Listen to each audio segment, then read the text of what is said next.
So we have business, AS, October, November 2021.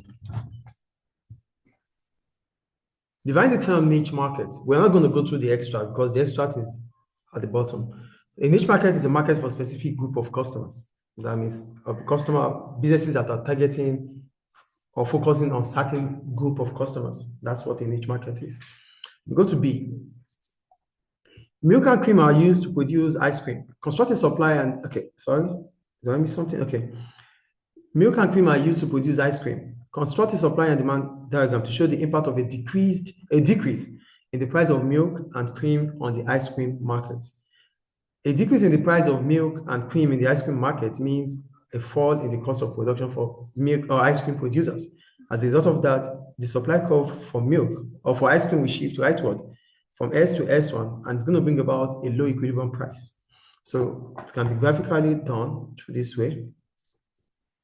So we have the graph. So it's about supply, not demand. So demand, supply, PE, QE. The supply curve will shift downward or rightward from S to S1, and that will bring about a low equilibrium price from PE to P1. That is about that. I think it's clear. So go to question C. Analyze two factors that might influence the price elasticity of demand for ice cream. We talk about price elasticity of demand is the degree of responsiveness between the quantity demanded of a product as a result of a change in price.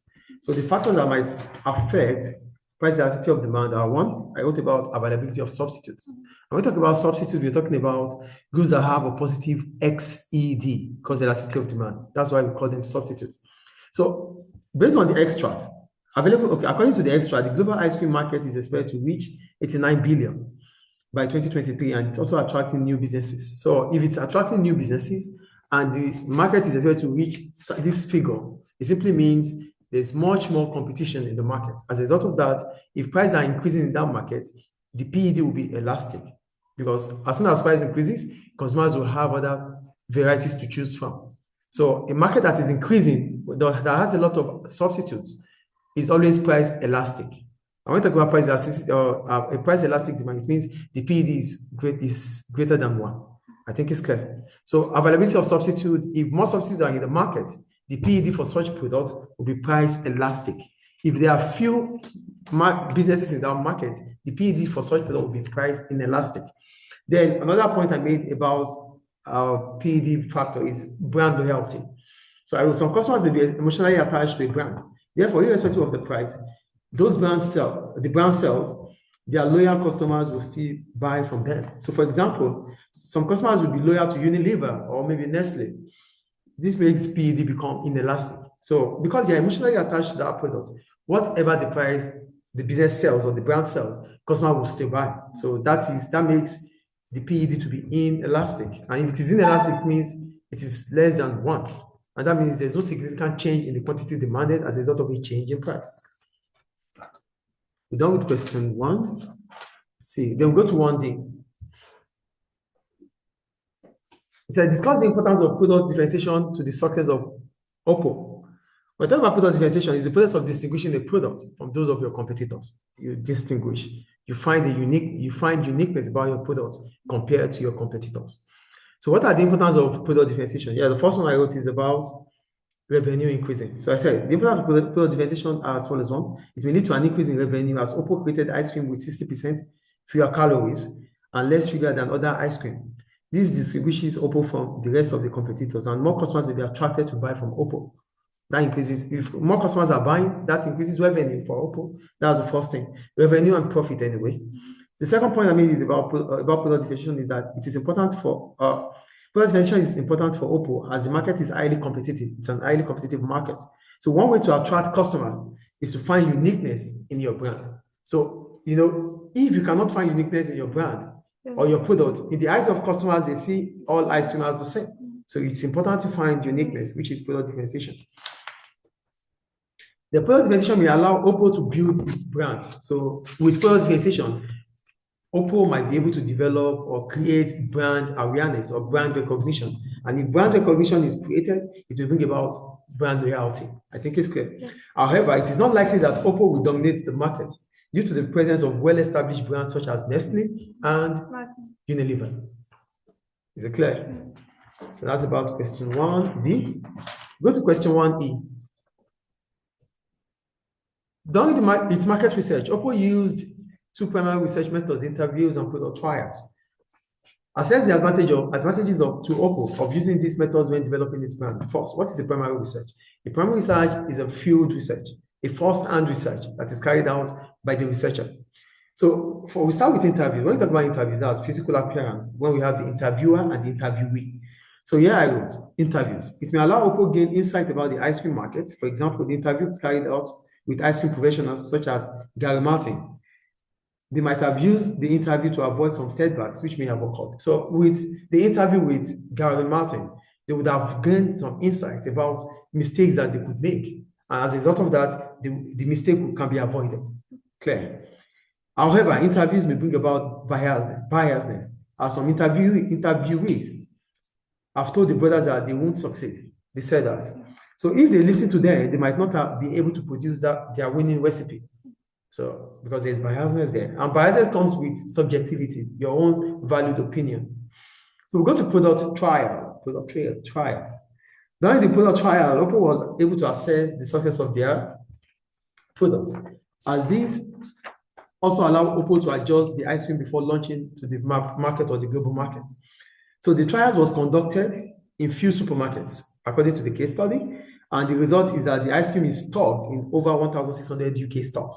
That's the essence of using product trial with supermarkets. However, product trial is time-consuming and it's expensive, which may in turn reduce revenue for Oppo. I think it's clear. So go to question 2.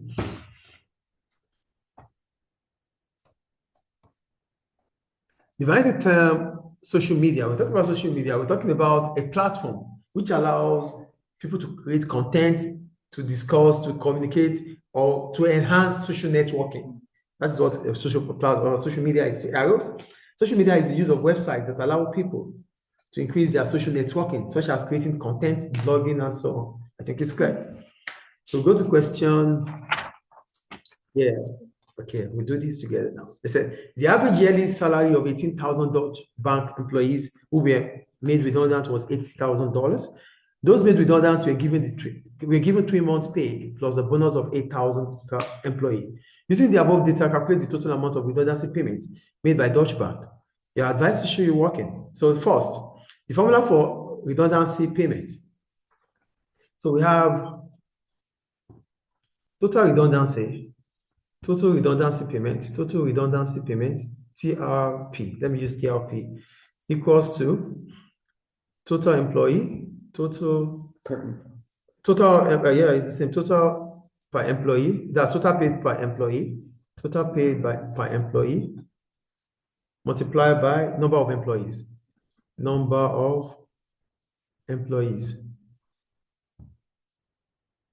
Now, we have the yearly salary. The yearly salary is 80,000, right? Yes. Is $80,000. $80,000.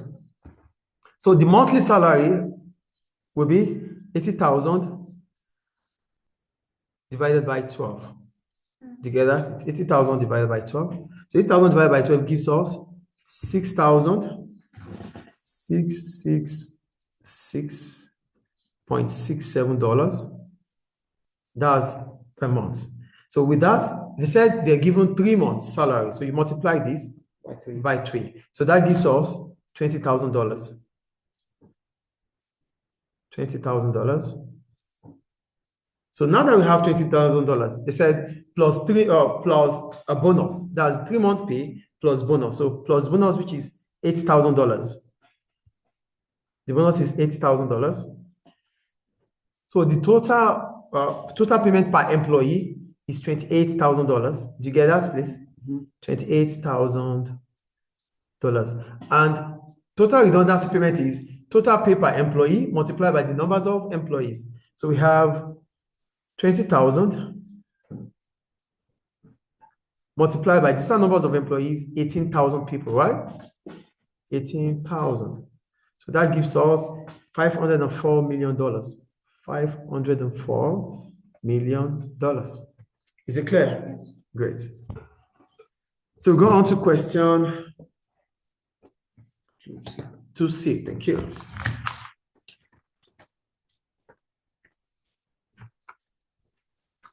Analyze two possible benefits for Deutsche Bank of using collective bargaining to negotiate redundancy payments with its employees. When we talk about collective bargaining, it simply means an employee is represented by a trade union, precisely a trade union, to negotiate on his behalf or her behalf with his or her employer. So here I wrote, collective bargaining occurs where there is negotiation between employer and the representatives of the employee, mostly trade union. So the benefit of using collective bargaining are as follows. One, it saves time. Deutsche Bank has large numbers of employees in different countries. Negotiating with their representative will allow the process to be faster or quicker, which may allow Deutsche Bank to focus on other important operational aspects. So instead of, they are even going on restructuring. So being able to negotiate with representatives reduces the time it has to spend on negotiation. Two, it reduces cost. As the bank is working to reduce the number of unfair dismissal, there are countless cases of unfair dismissal, and not if the Deutsche Bank is found guilty of unfair dismissal, there's financial penalty on that, and that would reduce its profitability because it increases its cost. Do you understand that? So that's why, it reduces cost as the bank is working to reduce the number of unfair dismissal cases. This means that through collective bargaining, these cases may reduce, and as a result, Deutsche Bank penalty would reduce. Do you understand? And that would increase its profitability. I think it's clear. We'll go to question 2D. Deutsche Bank launched the positive impact marketing campaign to promote its business. That's promotion anyway. Discuss the advantage of Deutsche Bank of using television advertisement in its marketing campaign. First, what is promotion? Promotion is one of the elements of marketing mix. We have 4 P's, right? Price, promotion, place, and product. So promotion is one of the marketing mix. So with promotion, it draws attention of customers to a product. Yes or no? Great. With television advertisement, there is possibility it reaches large numbers of audiences. This may increase the number of customers of Deutsche Bank as potential customers might be reached. That's the first advantage of using television advertisement. 2, Deutsche Bank operates in the mass market, isn't it? Yes. And the market is highly competitive. We call it a mass market because it is mass appealing. Yeah. So with advertisement, may be able to pass information about its product or services to a much larger segment or audience. So however, television advertisement is expensive. And in the case of the bank, it is undergoing a restructuring exercise, which is also costly. So this may in turn affect the short-term profit of the Deutsche Bank, not in the long term, because advertisement is expected to increase your revenue, but in the long run. But we're talking about the situation the Deutsche Bank is in right now. It's going through restructuring and at the same time doing advertisement. This increases its cost. So which simply means the profit right now might be reduced. I think it's clear. Go to question 2E.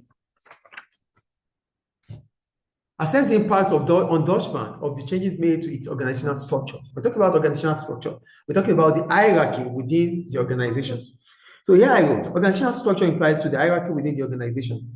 Deutsche Bank is working towards a flatter structure because redundancy means you are delayering, you are reducing the organizational structure.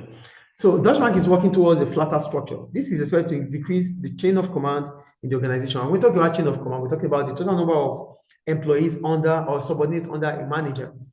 So this may in turn help to improve communication in the business. With a short chain of command, communication is expected to improve. The restructuring may allow Deutsche Bank to mainly focus on the departments that are profitable, which may in turn increase the profit of this department for Deutsche Bank. Restructuring. The restructuring process means 18,000 workers are made redundant. This may increase the efficiency and productivity of the workers retained as they may take it positively. Oh, I'm still able to retain my job. So I might take it positive and work hard in it. And that might increase productivity and efficiency. Lastly, in the long run, Deutsche Bank will witness reduction in its cost of wages as few employees will be left with the company. And this may allow Deutsche Bank to remain competitive and increase its market share. You know, I keep telling you that when cost is reduced, it allows a business to remain competitive. How will cost reduction allow a business to remain competitive? It simply means a business will be able to reduce its cost, its price. Then it becomes affordable and attractive to customers. And with that, your market share is expected to increase. So reducing your cost of production increases your ability or your chances of selling at a reduced price to your customers. And that attracts more customers based on the law of demand. The lower the price, the higher the quantity demanded. So when your price is less, your customer base will increase and more customers will be attracted. That increases your customer base, which is the same as your market share. I think it's clear. Yes. Please focus here. However, the redundancy and reduction in the investment division may have signaled to potential customers and existing customers that Deutsche Bank is struggling financially, and this may reduce its customer base.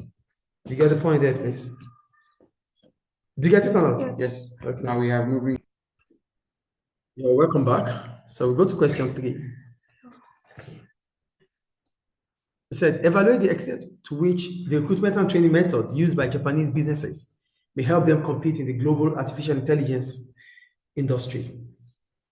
First, when we talk about recruitment simply means searching or looking or finding employees and selecting them. So, yeah, recruitment is the process of searching and selecting workers.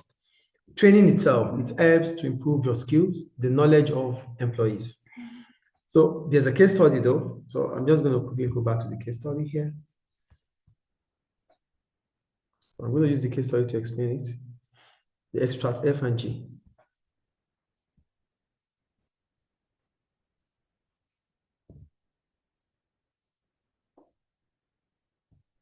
So we have extract F and G. Japanese business in the race of artificial AI and the ambitious training plans of Dekin Industries Limited, which is a Japanese firm.